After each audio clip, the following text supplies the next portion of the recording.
Hi everyone. In this video, I'll show you how to smooth fast action-packed drone footage in Adobe Premiere Pro. First, import your drone footage into the video layer by dragging it onto the timeline.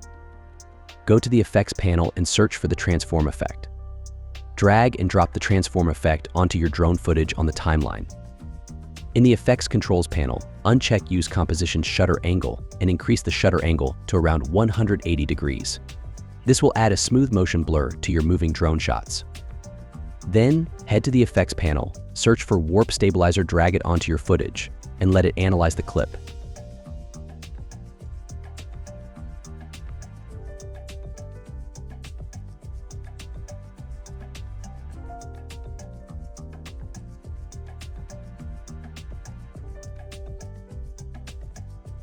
Adjust the smoothness setting to achieve the desired stabilization.